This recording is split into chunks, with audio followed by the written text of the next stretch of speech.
چه خبره؟ حاجی شاشید به خودش. اوه این نمیذاره اونو بخورن. یه جا نمیریختیم. نه این وقت به این نه بابا بذاره بچه هاش بخورن این وقت نه اون درش روزه میکشه. بازم داری؟ نه دیگه بیا این بعدش برد که چیزی به این بدبختا نمیرسه. این یارو کی بود؟ مال چی؟ موبایل ها رو برد این بود. پول مردم رو برداشت رفت. اسمش چی بود؟ کوروش کمپانی؟ آره این برداشت این نه با کوروش کمپانی برداشت برد مال این بدبخت داره. بزنیمشون رو بره؟ ها؟ نه حضورش آره اون بدبخت مابرد این توله ها بخورن گناه دارم. چخه حرف نداری.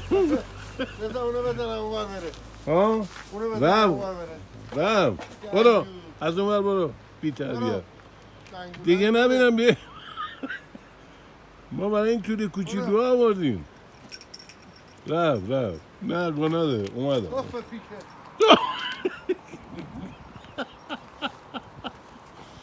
بیا بخوریم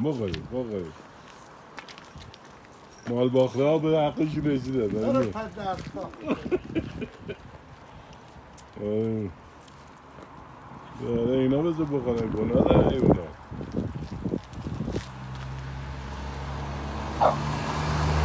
آقا ببین این ننهشونه ببین هواشو میداره ببین هم خودش میخوره پسونش هم خوش شده از اون باشه. خدا پدرت بیامرزه. اون یکی اونا تو آره اون برداشته رفتم با پلاستیک داره میخوره نگاه بخوریم کوروش کمپانی رو رد کنیم رفت. اونا نه ذاتشونه دیگه ذاتش یه ذره قوی تر باشه نمیذاره بقیه بخواد. آره این ما آدم ها میمونن یه ذره زورمون زیاد میشه به بقیه زور. کدومشونه داره خورناس میکشه؟ اونه دیگه اون گنده هست دیگه اونجا اون که خوابیده رو مال ببین. آره قدرت گرفته دستش دیگه به بقیه راه نمیده حرف نداری. اون ذاته اون دعیوس کدوم دعیوس؟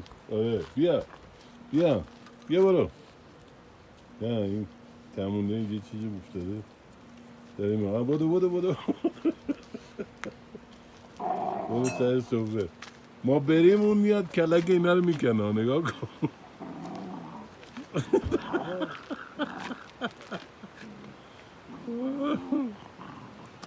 آره حرف نداری